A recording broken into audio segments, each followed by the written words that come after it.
বিশ্বকাপে ই গ্রুপের সেরা দল হয়ে এরই মধ্যে নকআউট পর্বে উঠেছে জার্মানি।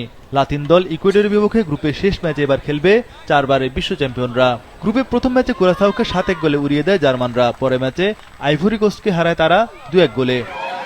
জার্মানির জন্য দুঃসংবাদ, নিকো স্লটারব্যাকের ইনজুরি। চোটে পড়ে বিশ্বকাপ থেকে ছিটকে গেছেন এই ডিফেন্ডার। গ্রুপের শেষ ম্যাচটি হারলেও গ্রুপ চ্যাম্পিয়ন হয়ে পরের রাউন্ড খেলবে কোচ নাগেলসম্যানের শিষ্যরা।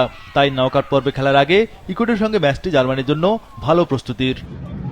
একই সময়ে আইভরি কোস্ট খেলবে নবাগত কুরাসাওয়ের বিপক্ষে। 2 ম্যাচ শেষে আফ্রিকান এলিফ্যান্টদের দখলে রয়েছে 3 পয়েন্ট। ইকুয়েডরের বিপক্ষে জয় পেয়েছিল তারা। শেষ ম্যাচে কুরাসাওয়ের সঙ্গে ড্র করলে বা জিতলে নকআউট পর্বে উঠবে আইভরি কোস্ট। 3-এ থাকা ইকুয়েডর শেষ ম্যাচ জিতলেও গ্রুপ রানার আপ হতে পারবে না, কারণ টুর্নামেন্টের নিয়ম অনুযায়ী হেড টু হেড প্রাধান্য পাবে। ফলে আইভরি কোস্ট যদি ড্র করে আর ইকুয়েডর যদি শেষ ম্যাচে জার্মানির সঙ্গে অঘটনের জন্ম দিয়ে 3 পয়েন্টও ছিনিয়ে নেয়, তবু আফ্রিকান জায়ান্টরাই গ্রুপ রানার আপ হবে। এক লাইটেই নিশ্চিন্তে চলে দিনের পর দিন। Walton emergency bulb, the best emergency bulb.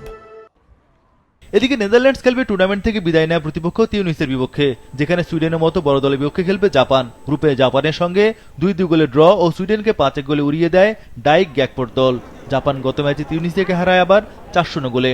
ফলে ডাচ ও ব্লু সামুরাই দল উভয়ের পয়েন্ট 4, গোল ব্যবধানও সমান। তবে গোল সংখ্যা এগিয়ে রয়েছে নেদারল্যান্ডস। 2 ম্যাচে ডাচদের গোল 7টি, জাপানের 6টি। গ্রুপ সেরার লড়াইয়ে খুব একটা পিছিয়ে নেই এশিয়ান জায়ান্টরা। শেষ ম্যাচে কে কত ব্যবধানে জিতবে তার উপরে নির্ভর করবে গ্রুপ সেরা ও গ্রুপ রানার আপের হিসেব।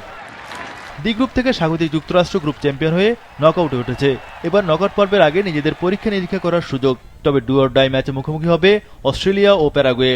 2 দলেরই সংগ্রহ 3 পয়েন্ট, গোল ব্যবধানে পিছিয়ে রয়েছে প্যারাগুয়ে। তাই গ্রুপ রানার আপ হয়ে নকআউট পর্বে যেতে হলে লাতিন দলটির জন্য জয়ের বিকল্প নেই, যেখানে সকারুস দল ড্র করলেও নিশ্চিত করবে রাউন্ড অফ 32।